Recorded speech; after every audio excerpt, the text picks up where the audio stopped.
Alright, to be honest, boys, by the time this game rolled around, my mind was already halfway to the lake, on some golf course somewhere. It's really ready to be done, video editing by now, and when the rest didn't show up, I was just as disappointed as anyone else. Then I went to look at this footage, and it was boring as suspected. I wasn't sure what to do with the footage. Thought about getting rid of it, but then I thought, no. The boys and I, we can learn from this. Got footage of us and the other team, so let's break it down. And our opponents, the Whalers, they can shoot. And just look at these guys. We need Remy and the defenders to take mental notes of all these sharpshooters and know where they're at all times. Especially this guy here, the juggler. Craig Berry, that's your assignment. I'm going to need you to stick on him all night. If he tries that shit in the game, you need to give him the old Brad Marchand submarine hit. And as for our team, maybe a little focus, a protein bar before the game. We got 2 weeks. By all means, feel free to pick up a stick and try to hit the side of the house or your parents' garage door if you're feeling ambitious. Take this one-timer by Chad as an example. Pause. The typical net is 3 foot by 6 foot, and we take our reference line and move it up here. We can see that this puck is almost 3/4 of a Glen Ryan above the net, and that is just unacceptable. Okay, let's break down the goaltenders. Facing Tyler Stewart, without a net, this guy is literally unbeatable. Fortunately for us, the rules say this guy must use a net, and that's where we'll find the chinks in his armor. Okay, pause here. If we can get Tyler looking in one direction while we shoot from another, there's a good chance we can bury one home. But be creative, or pull your dick out, whatever it takes to distract him and get the job done.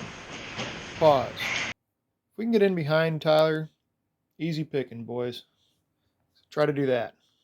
Lastly, Tyler seems to really struggle stopping 2 or 3 pucks shot at the same time, so we have Vatty sneak a few pucks on, or better yet, everybody just bring some black mouth guards and we can drop and use those as decoys. In net, we have one major advantage. Remy's taller, like way taller, like far more capable of stopping shots like Chad's. And for those that do go in, they're probably just too low. Remy didn't feel like getting down to it. But he will. In the game he will. He'll get down to those with full confidence. He's going to lead us to the promised land. Let's end on a positive, starting with the top 10 plays of the night. Most of these are just nice shots off the bar.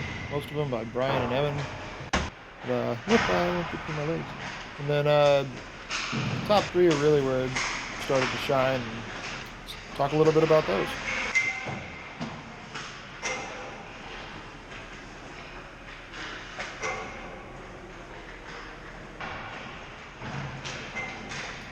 Then number 3, we have Evan going off the bar back to himself, Ronaldo style. Very nice.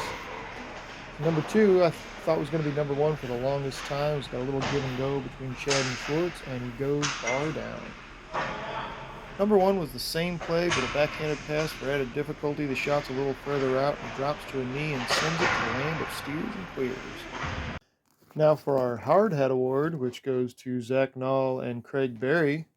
These two went above and beyond, stayed late after practice to practice real game scenarios. Like when one defender drops down to screen the goalie and tip the puck, while the other one shoots it from the face-off dot.